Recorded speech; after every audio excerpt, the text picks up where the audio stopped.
எனக்கு அதுக்கப்புறம் வாய்ப்பு வரல. அட்டுக்கு அப்புறம் வந்து ஒரு 2 சின்ன படம் பண்ணேன். அதுக்கப்புறம் பெருசாக வாய்ப்பு வரல. எல்லாரும் போட்டு அடிக்கிறாங்க, நீங்க அடிக்கிறீங்க, ரத்த கலரியா இருக்கு ட்ரெய்லரே. படம் பார்த்தா தெரியும், பயங்கரமாக இருக்கும். சம்பளம் ஆஃப் பண்ணிடுங்க, என்ன நான் சொல்லிடுறேன். பாண்டிச்சேரின்னு பிரகாசமாகுது. அது எனக்கு தான் தெரியும். இவர் கூட இம்ப்ரூவைஸ் பண்ணிக்க சொல்லிட்டாங்க. அப்போ நான் யதார்த்தமா இது வந்து கோன் இல்லடா குரங்கு அப்படின்னுட்டேன்.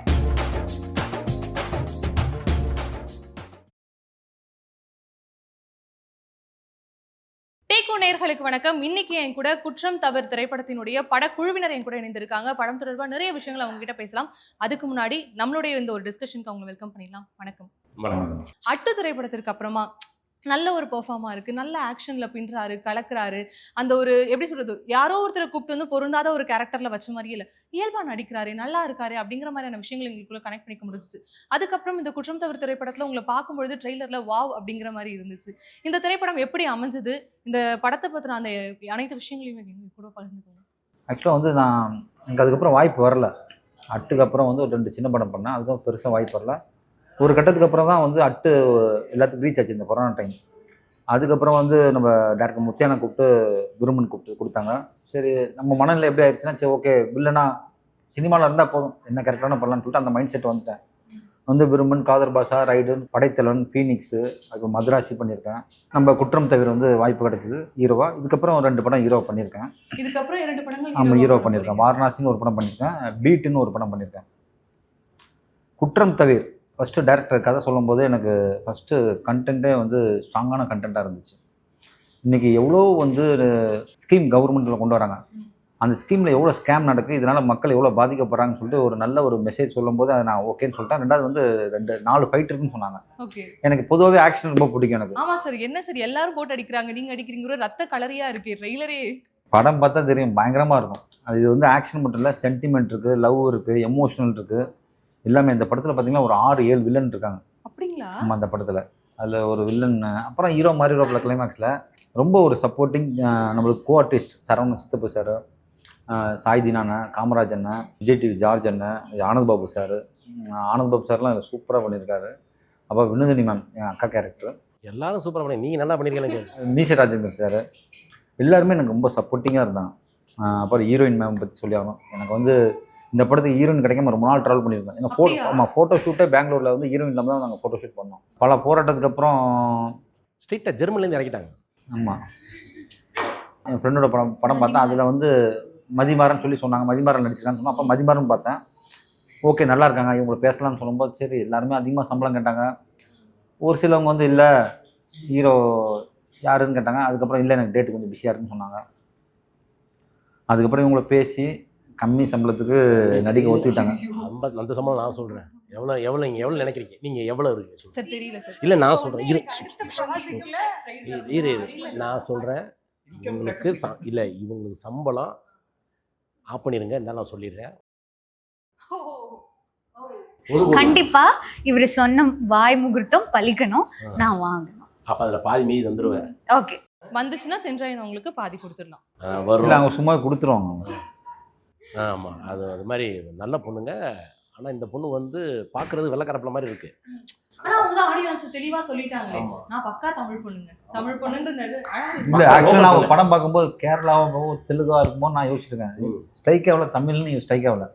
அப்புறம் சொன்னாங்க பாண்டிச்சேரி பொண்ணுன்னு சொல்லும்போது தான் ஓகே ரைட்டு. அவங்களோட ஆக்டிங் பார்த்தா பயங்கரமாக இருக்கு. பாண்டிச்சேரின்னு பிரகாசமாகுது. அது எனக்கு தான் தெரியும். சொல்ல மாட்டீங்கல்ல? ஓகே, பாண்டிச்சேரி ஆனால் தங்கமான புள்ள. அந்த கெட்ட பழக்கம் அந்த விஷயம்லாம் எந்த இது கிடையாது. உதவி மாதிரி பண்ணாங்களா? கெட்ட பழக்கம் இல்லைன்னா பரவாயில்ல, நமக்கு ஏதாவது உதவி நடந்துச்சாங்க? உதவி வாங்கிட்டு வந்து அவங்களே சாப்பிட்டாங்க. ஐயோ இல்லப்பா, சாப்பாடு சொன்னேன், வேற எதுவும் இல்லை. சாப்பாடுங்க நல்லா சாப்பிடுவாங்க. நல்லா சாப்பிடுவாங்களா? என்ன என்ன இல்ல சாப்பாடு பிரியாணி. ஆமா, பிரியாணி எல்லாம் வெளுத்து கட்டுவாங்க, நல்லா சாப்பிடுவாங்க, சூப்பரா சாப்பிடுவாங்க. அது மாதிரி பர்ஃபார்மன்ஸ், சாப்பாடு எப்படி கட்டுக்கட்டு கட்டினாங்களோ அது மாதிரி பெர்ஃபார்மன்ஸ்லாம் சான்ஸ் இல்லை. நாங்களாம் வந்து ரெடி ஆகிட்டு இருக்கோம், இவங்க விளையாண்டுட்டு இருப்பாங்க. வந்து ஸ்பாட்ல டக்குன்னு நடிச்சுட்டு போயிடுவாங்க பார்ப்பாங்க. என்ன லூசனுது குரங்கனுது பன்னியனுது ஆன்ஸ் கேமராலயா இல்ல ஒரு சீன் டேக்ல இந்த டைலாக் வருத்தப்படுறாரு. இல்லங்க அவர் வருத்தப்படுற மாதிரியே இதை சொல்றாரு.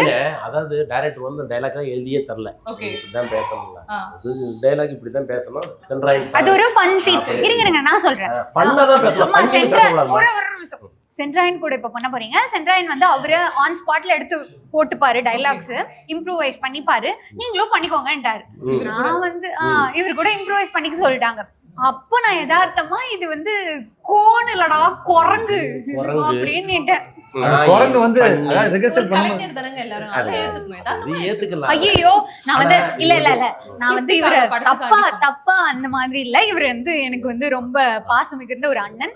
இல்ல என்கிட்ட சொன்னாங்க, மேம் என்ன சொன்னாங்க, சார் ரொம்ப சீனியர் ஆர்டிஸ்ட், ரொம்ப இது பண்ண போறாங்க, ரொம்ப க்ளோஸா இருக்கு, ஜாலியா பழகுறான்னு சொல்லிட்டு இருந்தாங்க. அந்த கம்ஃபர்ட் ஜோன் கொடுக்கறதுனால தான் இவங்க ஈஸியா நடிக்க முடியும். எனக்கு ஆக்சுவலி ஹீரோ ஹீரோயின்குள்ள ஒரு இந்த பாண்ட் நல்லா இருக்கேன்ற மாதிரி இருக்கு. ஏன்னா அவர் கிட்ட பேசிட்டு இருக்காரு, இவங்க ரெண்டு பேருக்குள்ள ஒரு இன்சைட் ஜோக் போயிட்டு இருக்கு, அவங்க அடிக்கிறாங்க. இப்ப நீங்க இதுதான் மேட்ரு. இப்ப நம்ம தமிழகத்துல வந்து பெண் சங்கம், தமிழ் ஆண் சங்கம் எல்லாம் இருக்கு இல்லைங்களா?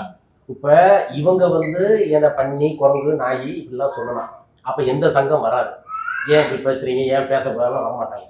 இதே நான் வந்து இவங்களை கூப்பிட்டாங்க போட்டோம்னா எல்லாம் சொல்லுவாங்க. அப்ப நீங்க வந்து பெண் இனத்தை வந்து நீங்க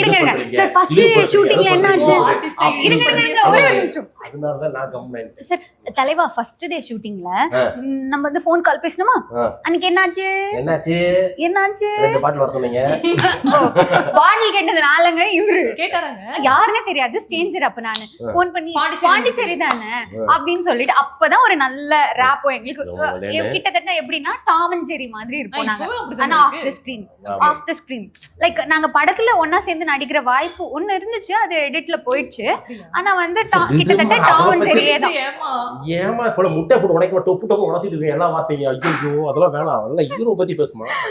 காமெடியா காமெடி அப்படி எல்லாம் கிடையாது. ஆக்சுவலா எனக்கு என்னன்னா சென்ட்ராயன் அப்படிங்கும் பொழுது ஊடர் கூட இங்கிலீஷ்காரங்கிட்ட போய் நீ தமிழ்ல பேசுவியாடா? மாட்டேன்.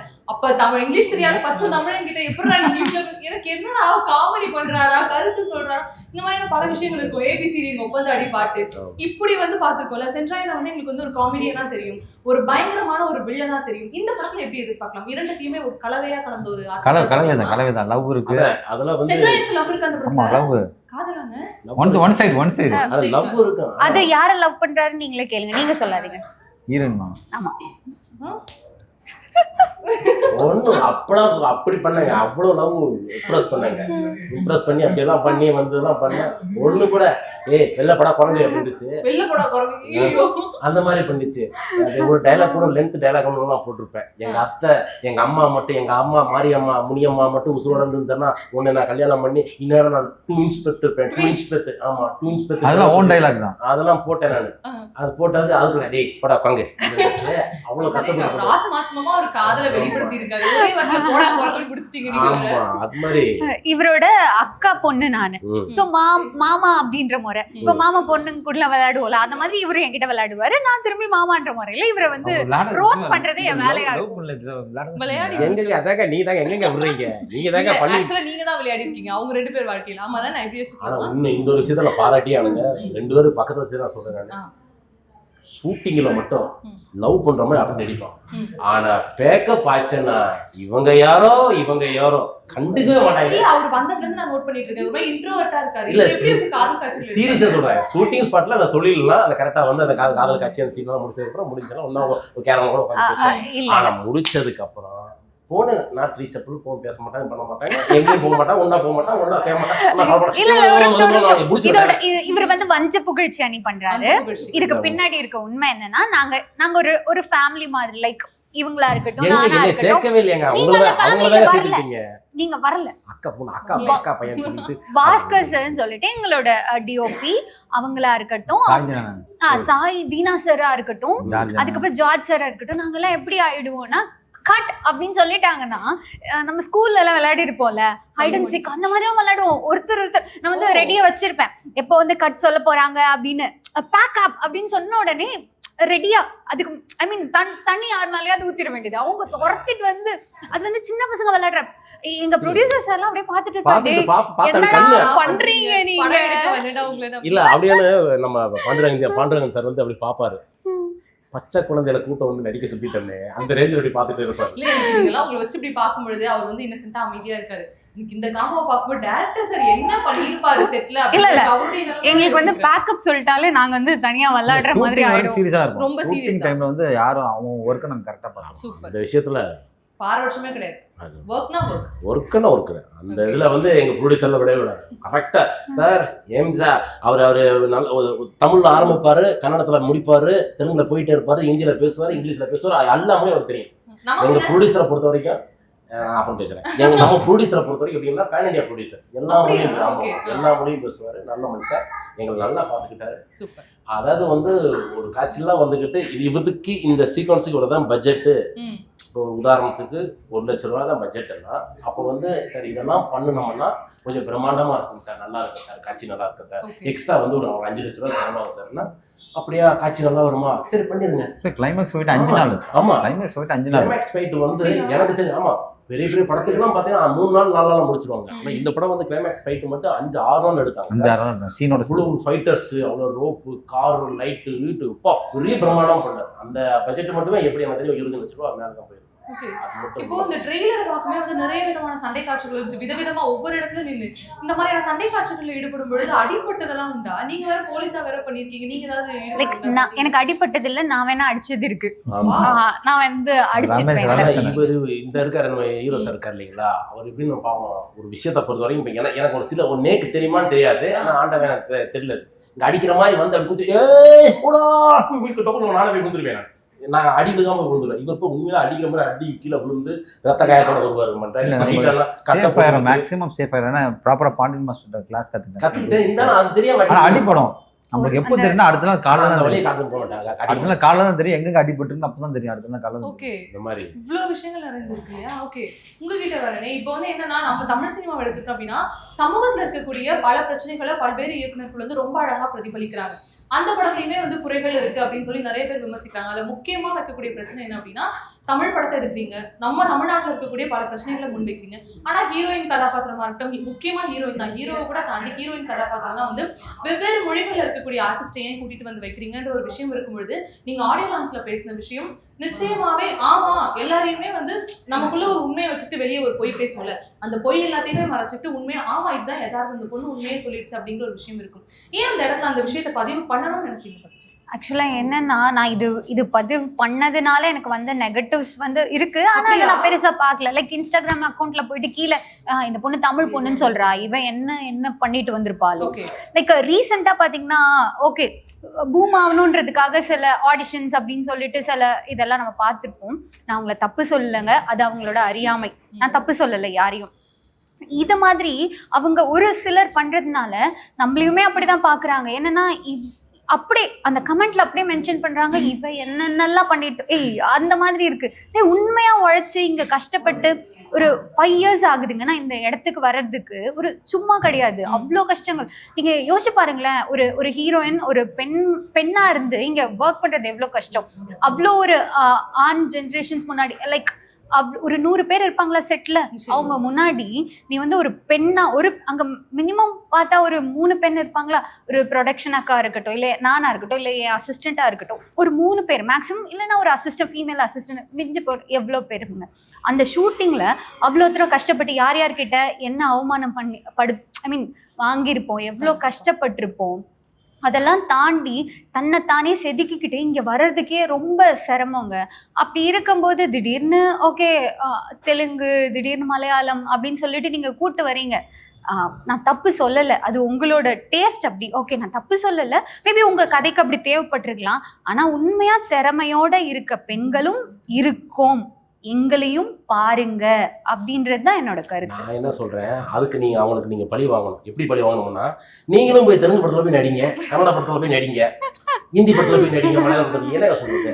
அவங்க அங்கிருந்து வராங்களா? நிஜமாவே அவங்க சொன்னது வந்து நடக்கணும்னு நான் ஆமா, அவங்க இங்கிருந்து வராங்க. அது மாதிரி நீங்களும் அங்கேயே போய் நடிங்க, தப்பு கிடையாது. அதெல்லாம் வந்து சினிமா இங்க சினிமாவில் யாருமே கை தூக்கி விடுறது இல்லைங்க, ரொம்ப ரேர் தான் கை தூக்கி விடுறாங்க. இந்த மாதிரி இப்போ நல்ல மனிதர்கள் இருக்காங்க. இப்போ சென்ட்ராயன் சார் இருக்காரு, இவங்க பண்ற ஒரு ப்ராஜெக்ட்ல என்ன ரெஃபர் பண்ணியிருக்காங்கங்க. இதெல்லாம் யார் பண்ணுவா சொல்லுங்க. இப்போ சார் இருக்காங்க, அவங்க வந்து நெக்ஸ்ட் ப்ராஜெக்ட்லயுமே அவங்களுக்கு கேரக்டர் இந்த மாதிரி ஒரு ஆர்டிஸ்ட் இருக்காங்க பாருங்க அப்படின்னு ரெஃபர் பண்றதே பெரிய விஷயமா இருக்கு. இங்க யாருக்குமே அந்த மனசும் வரமானது, செய்யவும் மாட்றாங்க. அது நான் வந்து ஈவன் என்னோட கோ ஆர்டிஸ்டா இருக்கட்டும், அவங்க லீடுக்கு ட்ரை பண்றாங்கன்னா என்கிட்ட இருக்க கான்டாக்ட்ஸ் கொடுக்குறேன். அவங்களே சொல்றாங்க யாருமே கொடுக்க மாட்டாங்க, நீங்க என்ன கொடுக்குறீங்கன்னு. ஏன்னா நான் புதுசா வந்தப்போ அவ்வளோ கஷ்டப்பட்டிருக்கேன், அவ்வளோ அவமானங்கள், அவ்வளோ அசிங்கங்கள் நான் ஃபேஸ் பண்ணியிருக்கேன் ஒரு ஃபீமேலா இருந்துட்டு. எவ்வளோ ஸ்ட்ரகிள்ஸ் தாண்டி இந்த இடத்துல நான் நிற்கிறேன். அப்போ என் கூட இருக்க சக ஆர்டிஸ்டும் நம்மளை போல வளரணும் அப்படின்றது தான் ஒரு ஓகே. இவ்வளோ விஷயங்கள் நம்ம கடந்து வந்திருக்கோம். நீங்க சொன்ன மாதிரி தான் நிறைய பேர் வந்து அவங்கள முன்னிலைப்படுத்தி காமிக்கிறதுக்காக நம்ம மேல பல விதமான விமர்சனங்கள் வைப்பாங்க. இப்போ வந்து உங்களை பார்க்கும்போது என்ன, இவங்க என்ன காந்தி கண்ணாடில நடிச்சாங்க, அடுத்தது இப்போ குற்றம் தவிர நடிக்கிறாங்க, அடுத்தடுத்த விஷயங்கள் நடக்குது, இவங்களுக்கு என்ன எதுவுமே இவ்வளோ கஷ்டப்பட்டு வந்திருப்பாங்க, ஈஸியா வந்திருப்பாங்கன்ற ஒரு விஷயம் இருக்கும். ஆனா இது வந்து தெரிஞ்ச முகம், காந்தி கண்ணாடி, குற்றம் தவிர எல்லாமே தெரிஞ்ச முகம். தெரியாத முகங்கள் இருக்குல்ல, நான் இவ்வளவு விஷயங்களை பண்ணியிருக்கேங்க, இதுக்கு முன்னாடி நான் இவ்வளவு பண்ணியிருக்கேன், இத்தனை படங்கள் பண்ணியிருக்கேன், இத்தனை இதெல்லாம் வெளியில வரல, நான் என்னுடைய 100% உழைப்ப போட்டிருக்கேன்னு ஒரு ஆதங்கம் நமக்குள்ள இருக்கும்ல, அந்த மாதிரி உங்களுக்குள்ள இருக்க விஷயம். என்னால் கரெக்டாக மேபி நான் இன்னும் அந்த அளவுக்கு இப்போ வெற்றிமாறன் சார் கண்ணுலேயோ இல்லை ரஞ்சித் சார் கண்ணுலேயோ இல்லை பெரிய இன்ஃப்ளூயன்சிங்காக இருக்க ஒரு டைரக்டர் பெரிய ஆட்கள் கண்ணுலேயோ நான் இன்னும் படலை. மேபி நான் என்னோட வளர்ச்சி கூட கம்மியாக இருக்கலாம், என்னோட எஃபர்ட் கம்மியாக இருக்கலாம். ஆனால் இது வந்து ஈஸியாக ஒரு பெரிய ஒரு இன்ஃப்ளூயன்ஸில் இருக்கக்கூடிய ஒரு ஆட்களோட வாரிசுகள் ஈஸியாக கண்ணில் படுறாங்க. ஆனால் நான் கண்ணில் பட மாட்டேன். மேபி நான் அவங்களுக்கு வந்து அவங்களுமே உழைக்கிறாங்க, நான் இல்லைன்னு சொல்லலை. அவங்க வந்து 100ல் ஒரு 50 ஒர்க் பண்ணால் நான் 99ம் போட்டு ஒர்க் பண்ணால் அவங்க கண்ணில் நான் பட்டுருவேன். பட்டுட்டா என் லைஃப்பும் மாறிடும், எனக்கும் எல்லாமே. ஆனால் அதை தக்க வச்சுக்கிறதுக்கு திறமை, என்னோட ஹார்ட் ஒர்க்குன்னு ஒன்று இருக்குது. இப்போ அது சில இல்லாத பெரிய ஆட்களோட கிட்ஸும் நான் பார்க்குறேன். இப்போ கிட்ஸ் எல்லாம் வந்து இருக்கிறதையும் நான் பார்க்குறேன்.